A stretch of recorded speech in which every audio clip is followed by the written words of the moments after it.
thank you very much for joining us today. Thank you very much.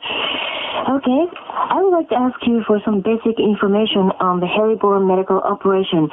What kind of helicopter is used, and are there any special specifications? And who are on board as the staff of the Heliborne medical team? Up to now, we have used 4 types of helicopters.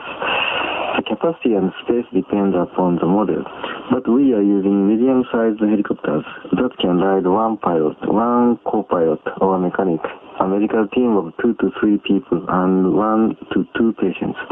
A standard model will hold a total of 3-person medical staff, 2 doctors and 1 nurse. The inside of the helicopter has been remodeled for emergency transport and is equipped with facilities specifically for medical treatment.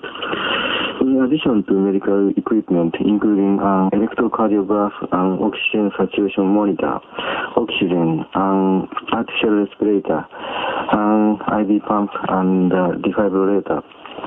Also, on board is emergency machine and supplies. The cargo is set up so that the same treatment given in the hospital's emergency room can be provided inside the helicopter or on site. Depending on the case, things such as portable echocardiograph is also taken on board. And the necessity of the Heliborne medical operations have been felt for some time. But what were the reasons why the experimental operations were delayed? Emergency transport airplanes were used before in Japan too. However, the population density in this country is very high, and because there are many for medical institutions, and awareness for the necessity for making helicopter transport more common was lacking. Operations remain limited to sparsely populated areas, isolated islands, and while at sea. It was mainly the Japan Coast Guard and the Self-Defense Force that carry out these medical support operations. Another reason for delay in the spread of the Heliborne medical operation is the expensive cost involved. Recently, it was mainly a result of the Great Hanshin earthquake in 1995 that Heliborne medical operations have drawn much attention. On the day of the earthquake, the number of helicopter transport operations carried out was minimal. After that, emergency helicopters for use in firefighting were introduced all across the country, but except for such places as Shizuoka Prefecture, Kawasaki City in Kanagawa Prefecture, and Sapporo City in Hokkaido, they weren't used on a regular basis for medical treatment operations. The helicopters were not used for medical operations for several reasons.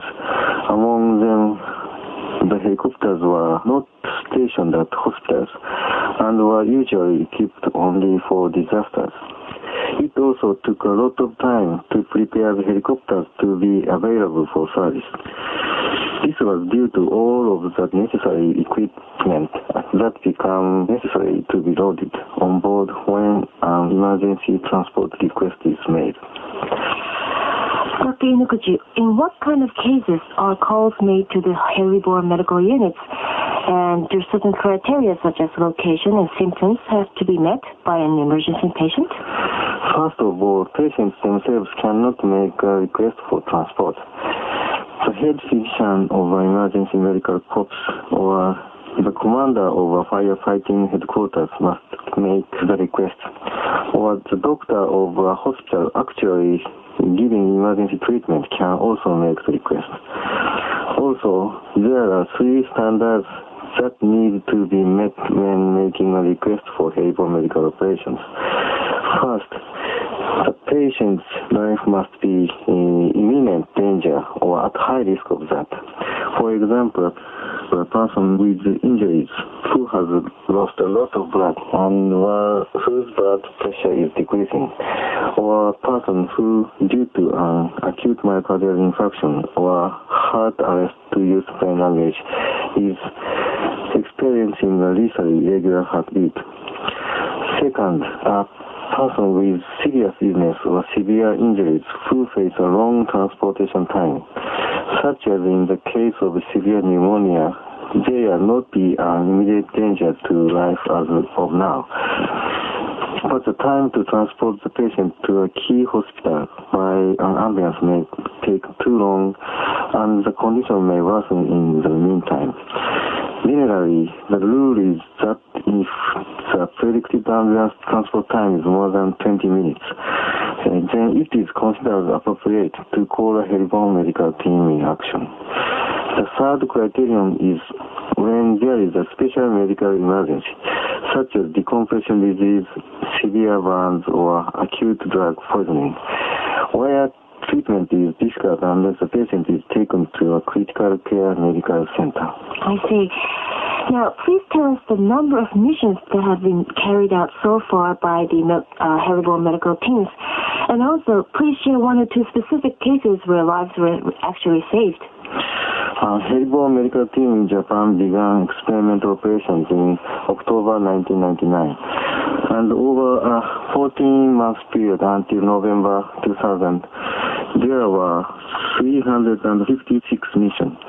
At the rate, there are between 30 and 40 of these missions a month. Half of these are emergencies, such as myocardial infarction, and the other half are injuries. The helicopter transport operations were judged over a one-year period. Until September of last year, 281 cases were studied for time detail efficiency, the clinical action taken, and the prognosis. It was found that 14 lives were saved and that the sequelae were reduced in 44 of the cases. One patient we treated was 52-year-old man with a gash in his abdomen and had lost a lot of blood.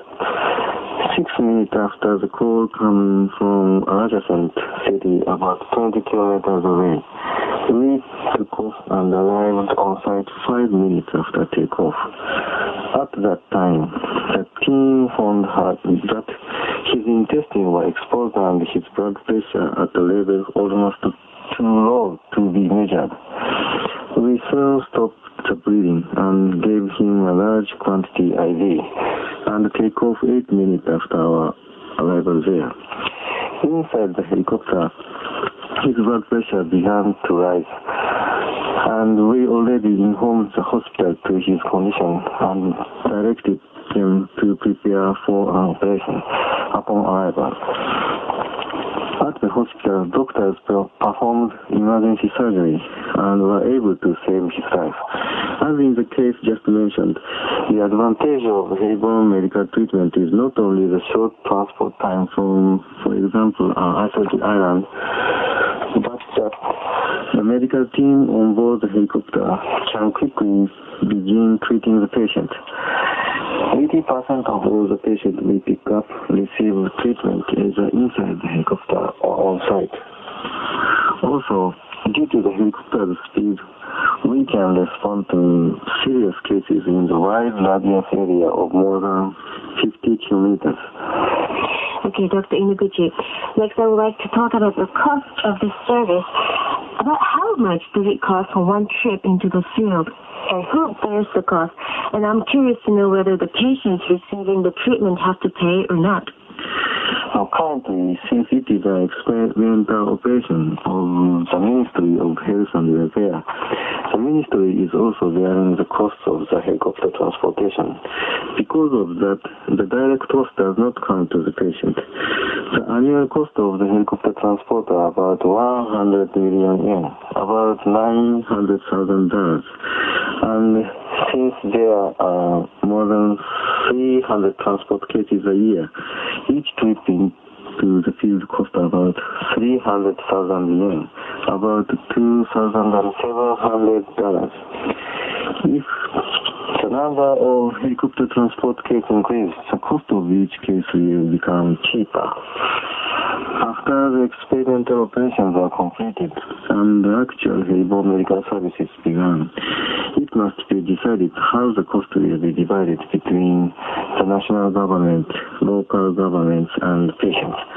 It is generally agreed that because the service is geared towards serious medical cases requiring emergency treatment, the cost for the patient should be kept at a minimum.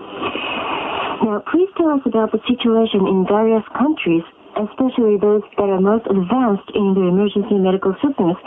Is Japan behind compared to those countries? Evaluating a medical system is very difficult task. The reason is that the most suitable medical systems differ according to the situation in each country and region. Also, in general, the higher the cost, the more improvement of the quality of treatment. As a result, the degree of satisfaction will rise, but the cost to citizens will increase accordingly. Creating a medical system that takes into account the average standard income and the differences between the rich and the poor is a big problem. For example, in the various African countries south of the Sahara, I think it is easy to understand that an anti-AIDS strategy is more important than introducing Heliborne medical operations. According to a recent WHO report, an index measuring not only the standard of medical treatment, but which compared factors such as the overall medical system's cost performance and the availability of the uniform medical treatment to citizens. The medical system of France received high marks. I don't think that the Japanese medical system is especially behind the times. Proof of this is reflected in several statistics, such as what percentage of the GDP consists of medical cost. Here, Japan's ratio is about half that of the United States. Also, Japan has the longest lived population in the world. The infant mortality rate is lower than that in the United States, and all citizens are covered by a national insurance plan. However, it is a fact that Japan's emergency medical system has weak points, too. Currently, emergency transport systems are dependent upon the firefighting organs in individual cities, towns, and villages. These units are fantastic in that they can respond to every single location in a certain area, but they are not appropriate for the services in a vast area. This weak point became apparent in the Great Hanshin earthquake. It is thought that having emergency medical helicopters are one way of complementing the current system. Dr. Inoguchi, the final question. There are only 3 more months remaining of this experimental stage of the Heliborne medical operation system. In what way do you think the experience of the experimental operations will be reflected in the actual Heliborne medical operations? And also, how would you view the future prospects?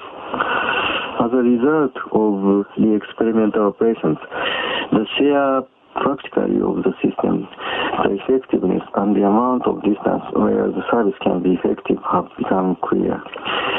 Currently, we are in the middle of gathering and sorting out the details and the necessary knowledge for this service and creating a textbook and educational curriculum.